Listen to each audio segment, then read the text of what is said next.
Olá pessoal, bem-vindos a mais um podcast da Rafus Press. Hoje temos Aventuras Bibliófilas, né, que vai ser interessante, mais ou menos especial, né, como o título indica, falar um pouco das origens de uma certa noção de terror cósmico, ou de dessa noção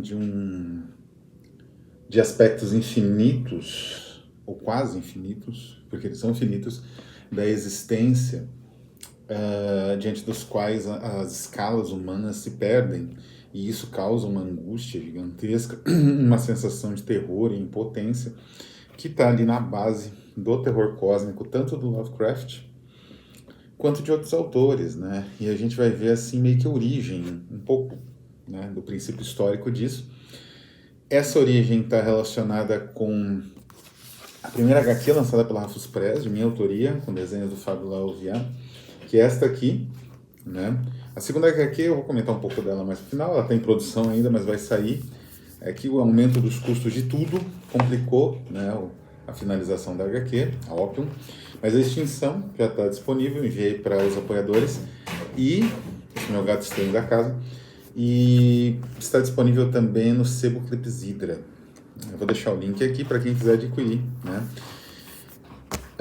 E vou também comentar uma campanha de uma editora próxima, né, da Rafus Press, a Diário Macabro, uma campanha sensacional que vai começar em breve.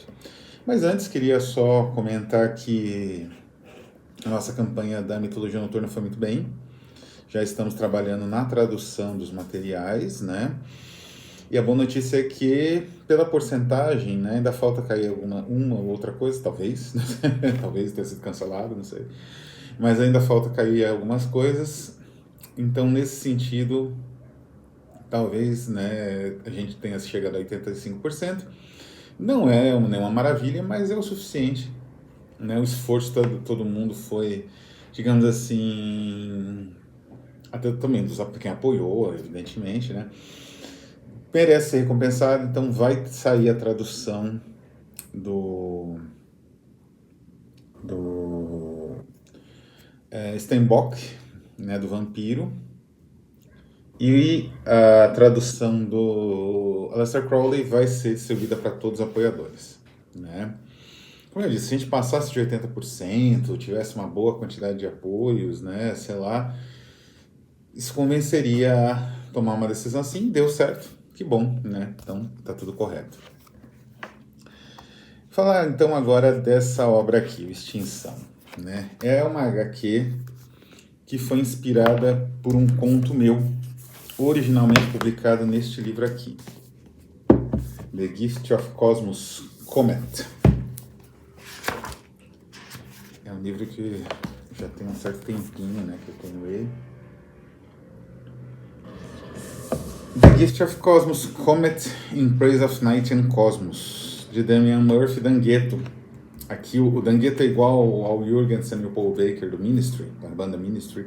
Ele assina com um pseudônimo bizarro em latim, que é Geticus Polus, né?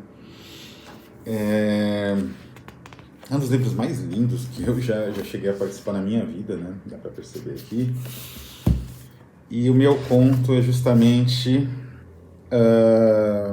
tá na página 120, The Extinction in Book, seria o Inário da Extinção, né? E o que acontece? Quando eu recebi, eu conhecia já a Monte Abraxas, na época chamava Rex Occident Press, sabia dos preços orbitantes deles, tinha adquirido alguns livros com bolsa, né?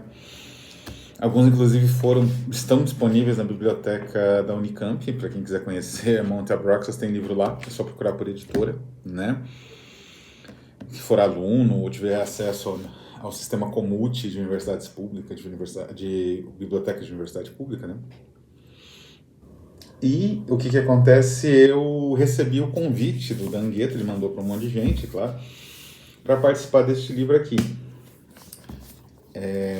Inclusive ele tem esse acabamento aqui que é maravilhoso, não sei se eu consigo mostrar, que é um acabamento com papel que parece pelo, e esse papel é bem grosso aqui, esse é um dos livros que pouco mudou, nossa, parece um pelo, não é só um tecido, ele tem uma textura de pelo.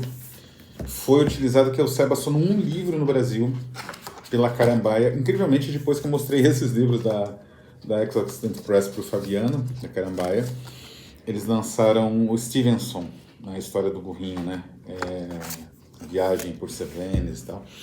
Nesse tipo de papel. Foi o único livro que eu saiba, o único do Brasil, o único livro publicado no Brasil com esse acabamento. O próprio Montabraxas deixou de usar porque é muito caro.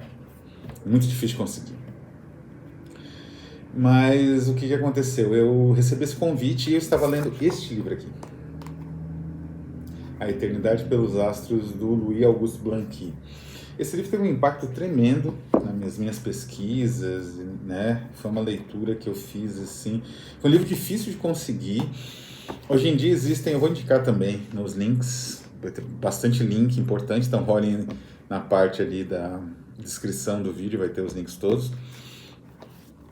Tem duas traduções no Brasil, uma da Cultura e Barbárie e uma da Iluminuras, cuja tradução, aliás, é do Márcio Seleman Silva, professor da Unicamp, com o qual eu trabalhei bastante, fui aluno, acho que não cheguei a ser aluno, mas tive em várias bancas dele, né, e tal, de alunos dele. Mas na época, em 2000 e pouco, quando que é este livro aqui, olha lá, 2014, né, 2015, 2014, 2015, esse livro é difícil de encontrar, né? Eu comprei pela eBay, eu acho, não me lembro, ou AB Books, não me recordo agora, mas não foi no Brasil, não foi estante virtual, nada do gênero. É uma tradução espanhola da Lisa Bloch de Berrar, que é uma das maiores especialistas nesse texto, aliás, e saiu pela Siglo XXI, que é uma editora mexicana. Do que trata este livro aqui? Este livro aqui trata, como o nome diz, do cosmos, mas ele é muito mais uma dissertação sobre o tempo. Por isso o título, né? Eternidade pelos Astros. Nesse livro, o Louis Auguste Blanqui ele vai defender uma das ideias mais... Assim, a forma como ele defende essa ideia. A ideia é muito comum. É uma ideia que vem da antiguidade, aliás, de antes da antiguidade. É uma ideia que vem de tempos ancestrais da humanidade, que é a ideia do eterno retorno, né? É um mito do eterno retorno. Tem milhares de estudos sobre isso. Tem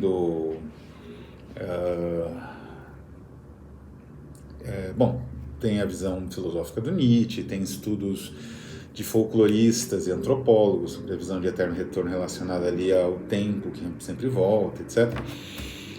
E o Blanqui ele vai elaborar essa teoria do eterno retorno, talvez por uma saturação. Ele escreveu isso na prisão, uma prisão horrorosa, aliás, que é da ilha de Toró, onde ele foi aprisionado por atividades revolucionárias. Ele era um revolucionário profissional, no mesmo nível do Bakunin, de capacidade de organização, de você com meia dúzia de operários famélicos, você conseguir tomar uma fábrica, tomar uma cidadezinha, incendiar um quartel. Era nesse nível, que era exatamente o que o Bakunin fazia. Era admirado até pelo próprio Marx, embora a visão filosófica dele fosse completamente diferente do Marx. Também diferente do Bakunin, mas totalmente diferente do Marx. Era um socialismo mais nacionalista, mais jacobino, né, mais próximo do jacobinismo radical da Revolução Francesa. E o que acontece? Esse livro, ele é, na minha visão, uma das fontes primordiais exatamente do terror cósmico. Eu vou separar até o título, né? O indefinido, né? Esse livro lidava com uma visão que já existia, que era muito, digamos, crítica na época, que era o fato de haver, aqui não existia nessa época, evidentemente, 1870, tabela periódica de elementos. Então ele fazia assim, enumerava. Isso dentro da prisão, de cabeça, não tinha acesso a nada. E tinha 64 componentes na época, substâncias, né, químicas, para a amplitude toda do universo. E já sabia que não havia mais que isso. Então começava a rolar uma angústia entre os pesquisadores, entre os astrônomos, né, a respeito de como que o universo se constitui. E a tese dele é que o universo se constitui de forma cíclica. E nesses ciclos, as coisas voltam. E nesse retorno, é meio que tudo volta mais ou menos a ser como era, talvez com uma diferença, talvez a mesma coisa exatamente. Quer dizer, tudo vai voltar. E tudo talvez volte totalmente diferente. E depois volta de novo igual que foi antes. E isso infinitamente ao longo de éons de tempo, né? Ele vai... Aí tem um trecho que eu queria ler para vocês, que é o seguinte. Ele diz o seguinte: será assim exatamente que renascem os mundos? Não sei. Pode ser que as legiões mortas que se chocam para recuperar a vida sejam menos numerosas, o campo da ressurreição menos vasto, mas é certo, se trata só de uma questão de cifras e de extensão, não de meio. Que o encontro tem lugar já seja entre grupos estelares simplesmente, seja entre dois sistemas onde cada estrela com seu cortejo só joga o papel de planeta, né? Seja, todavia, entre os centros de onde não é mais que um modesto satélite, seja entre os fogos que representam o rincão do universo. A única reafirmação legítima é a seguinte, né? Aí ele fala aqui do átomo e tal. Porque para ele, o que vai acontecer? Não existe destruição nem fim. O universo está sempre em um ciclo de reconstrução. Porque a matéria teria um limite, né? Não existe tantos, não existem novos componentes químicos, são os mesmos desde sempre. Então não existem novos átomos, né? Então esses átomos vão se rearranjando em milhares de de combinações ao longo de éons temporais, né? Então ele vai falando isso, né? Quantos milhares de milhões desses cadáveres congelados giram assim na noite do espaço, esperando a hora da destruição, que será ao mesmo tempo a da ressurreição? Isso é genial, parece Thomas Ligori, né? Mas é um tratado do século XIX. Como eu disse, existe uma angústia nesse livro, que é uma angústia que vem de uma mudança central da ideia de cosmo. E essa mudança é que vai gerar a noção de horror cósmico. Cosmo, digamos assim, a ideia de cosmos, né, é uma ideia, uma palavra nitidamente grega, não precisa nem ter muita formação para perceber isso. Isso significa organização. É um campo semântico bem vasto, inclusive a palavra existe no grego moderno, como existia no grego pitagórico, né? Mas o significado é mais ou menos o mesmo de uma ideia de organização, né? Que se contrapõe ao contrário, que é o caos.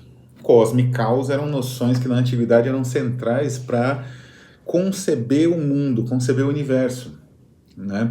O cosmo era a repetição, era a certeza.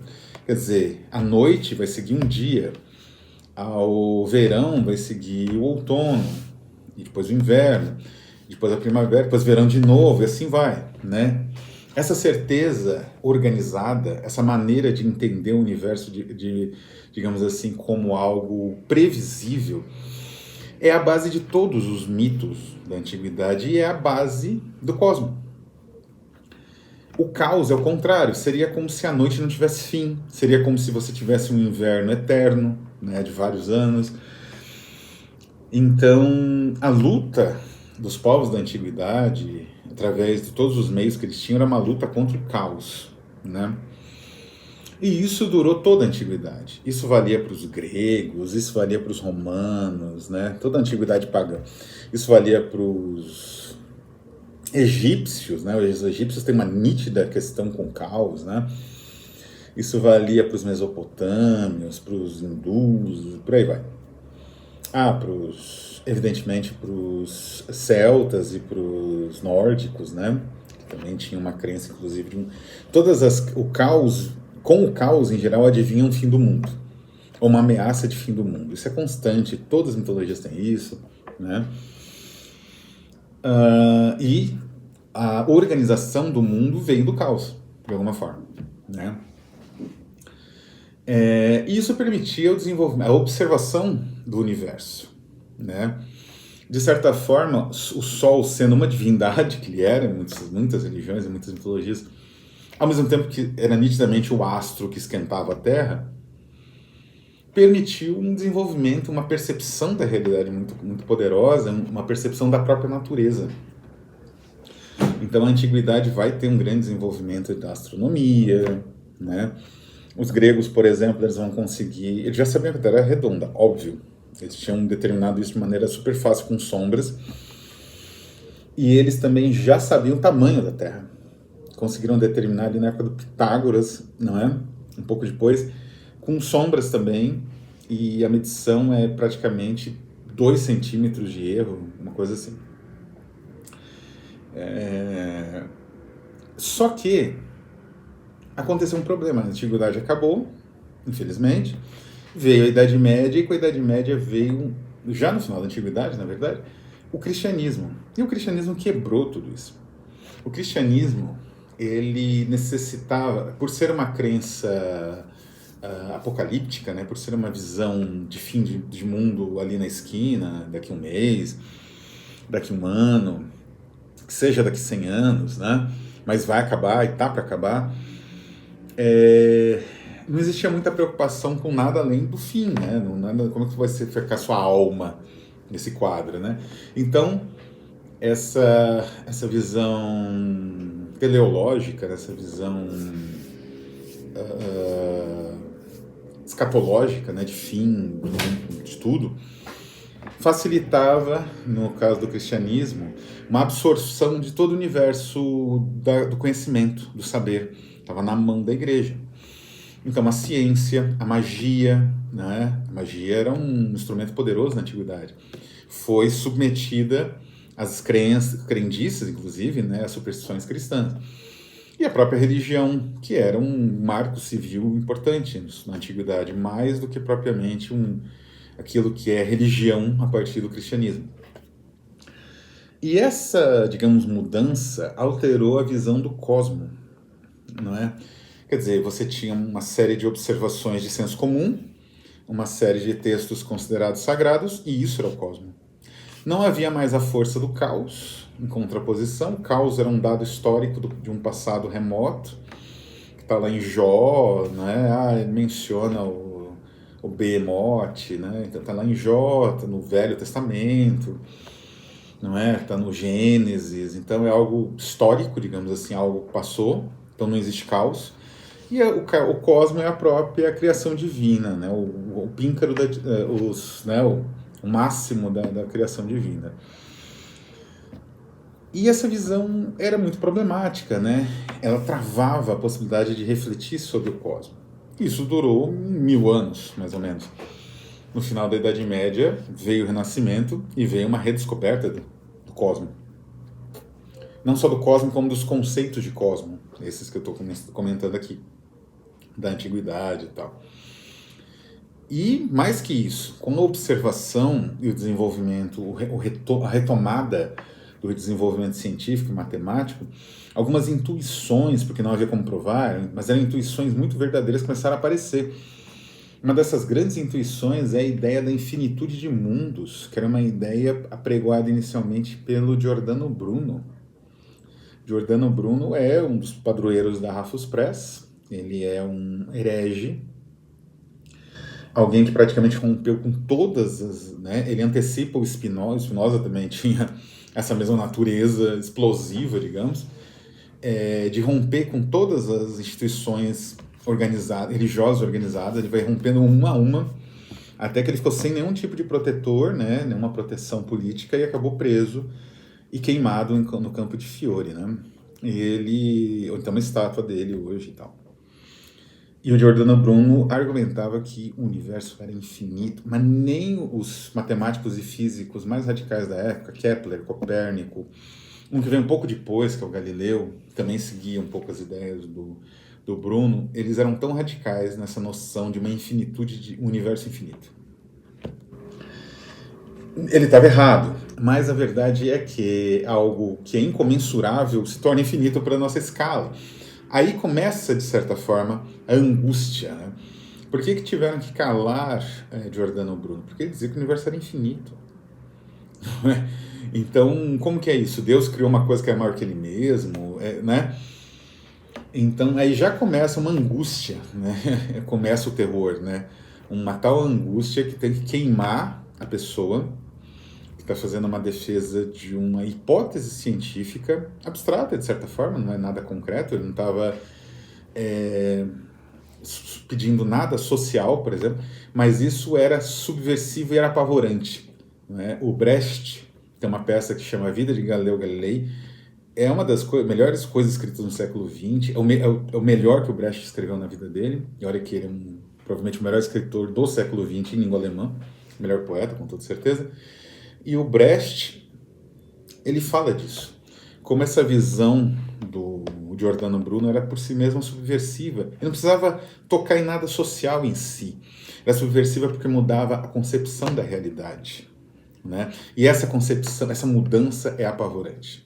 Aí começa, mais ou menos aí a gente tem origem, mas vai passar alguns séculos da morte de Giordano Bruno, queimado vivo, e vai aparecer Blaise Pascal, outro gênio, evidentemente, outro que é provavelmente o melhor escritor em língua francesa, um dos melhores de língua francesa já nascidos, mas um melhor do período em que ele viveu, era uma disputa bem complicada. E o Blaise Pascal, ele dizia que ele trabalhava com aquela famosa ideia da esfera, que não tem centro e cuja circunferência é absoluta, é perpétua. E Deus seria essa esfera, o universo seria essa esfera. Só que para ele é algo espantoso, ele usa esse adjetivo, não, é um pensamento, um dos aforismos, né, do livro dele, Pensamento. E aí começa, de certa forma, aquilo que o Giordano Bruno percebeu e que era visto com terror pelos que estavam contra ele, que queriam que a sociedade se mantivesse como estava, sem alteração, que a realidade fosse aquela determinada pelos concílios da vida 700 anos atrás, 1000 anos atrás. Eram esses que tinham medo do Giordano Bruno e do que ele dizia. Agora começa a ser um medo mais generalizado, um espanto, né, próximo do pavor. Quando a gente chega, então, no século XIX, a gente tem, como eu disse, essa sinuca de bico, né, praticamente esse beco sem saída, a respeito de como mesurar as coisas e como perceber de onde veio e para onde vai o universo, né? E o Louis Auguste Blanqui, um revolucionário profissional, como eu disse ali, um rival de Bakunin, quem tinha mais capacidade de mobilizar 10 pessoas para derrubar um batalhão de 1000, não é? Com pau e pedra e 2, 3 fuzil, né? Arcabuz, fuzil velho, incendiar uma cidade, uma igreja, tomar uma cidade. Ele propõe isso, né? Ele propõe que não existe morte, não há morte, não há fim. O universo vai se repetindo. E cada repetição, de certa forma, por serem os mesmos átomos, as coisas voltam a ser aquilo que elas eram, de novo, não é? Todo mundo vai voltar um dia, né? Essa teoria ela foi desenvolvida em paralelo, um pouco antes até que a teoria do eterno retorno do Nietzsche, e o Borges, que é um grande fã do Blanqui, inclusive o Borges era conservador, todo mundo sabe disso, apoiou o golpe, né, contra o Perón, o golpe da junta militar e tal, mas o Borges admirava muito os revolucionários como Blanqui. Isso aparece em várias obras dele, né? E o Jack London, escritores assim mais revolucionários, ele tinha um apreço. E essa visão do Blanqui ele achava muito superior à do Nietzsche. Ele achava a visão do Nietzsche muito romântica, muito assim boba, do eterno retorno, muito abstrata, né? A visão do Blanqui é material, de certa forma, materialista, né? E o Benjamin, né, outro grande fã do Blanqui, vai trabalhar toda uma ideia ali de França no final do século XIX baseado neste livro aqui, e do Baudelaire, nesse quadro. Baudelaire era um contemporâneo do Blanqui, né? Então, este livro aqui gerou esta HQ, está à venda agora no selo Clepsidra, que é meio que como eu imaginei nesta HQ, no roteiro dessa HQ, como que o Blanqui teve a ideia deste livro aqui. Aí, para conhecer mais, precisam ler o material. Introdução do nosso escritor Damian Murphy, que é um escritor que a gente publica bastante, porque é também um brilhante autor. Vale a pena conhecer, né? Também, pelo menos pelas artes do Fábio, que são maravilhosas.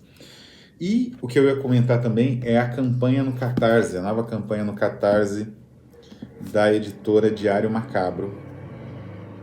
A campanha não está ainda, vai começar acho que no dia 18 de março, amanhã, vai começar amanhã, veja só, né? E eu tô filmando dia 17, né? E a campanha do terror cósmico em Lovecraft da Diário Macabro, como mencionei, né?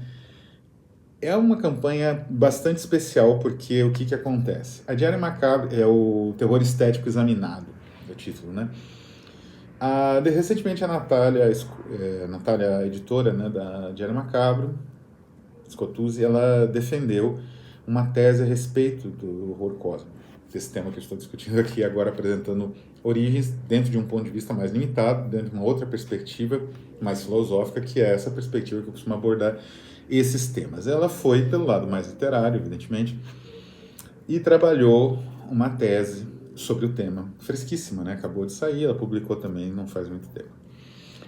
E agora ela se juntou com o Luiz Fernando Lunardello, que está se mostrando assim, um grande tradutor, uma figura muito impulsionadora, né, do fantástico no Brasil, como o nosso querido amigo Ismael Chaves, né? Então, aquela figura que vai impulsionando, ele tem a mão esquerda, que é uma iniciativa de recuperação e publicação de autoras mulheres, de material antigo que se perdeu, né? Em domínio público, ele recupera, faz a tradução, traz para o leitor brasileiro. É uma pessoa, assim, muito ativa, faz um trabalho admirável. Então, ele se juntou com a Natália para produzir, né, traduções calcadas, né, de contos que também trabalham mais isso. A gente sabe que o Lovecraft nem sempre trabalhou só com isso, mas tem alguns contos que têm esse foco. Então, eles vão trabalhar os comentários e a tradução, mais ou menos em uníssono, né, a respeito das questões e das concepções estéticas do terror cósmico, né. É uma obra, digamos assim, de fôlego, né, e é também uma pesquisa de valor, né. O terror cósmico no Brasil começou a ser conhecido por causa da série True Detective, né, então de uma forma meio torta, né, meio assim, não teve muita discussão, não teve muitas coletâneas. A série trouxe coletâneas novas sobre o tema, mas como eu disse, é algo que vem sendo discutido desde o final do século XIX. Com certeza o Lovecraft talvez não tivesse acesso a este livro, que era um pouco raro, mas o Laplace, vários físicos que ele cita, que tinham as mesmas inquietações, né, que o Blanc cita, com certeza o Lovecraft leu, né? Então era um material assim que este ponto de vista que o próprio Lovecraft vai desenvolvendo nos contos não era muito, digamos assim, nunca foi muito pesquisado no Brasil, ou mesmo em língua portuguesa, né? E quando é pesquisado é dentro do quadro de concepções filosóficas mais definidas, né? Como o aceleracionismo, a hiperstição, que eu já comentei aqui. Então, o bacana trabalho do Luiz e da Natália é trazer isso de uma forma mais literária, né? Uma discussão mais do leitor interessado, né, nesses contos como narrativas e tudo mais, e não como imagens de um tipo específico de ficção ou de uma forma de concepção de mundo. Então eu acho isso sensacional, né? Vou colocar o link aqui, tá em pré... A campanha ainda não está no ar, né? Como disse, vai entrar em breve.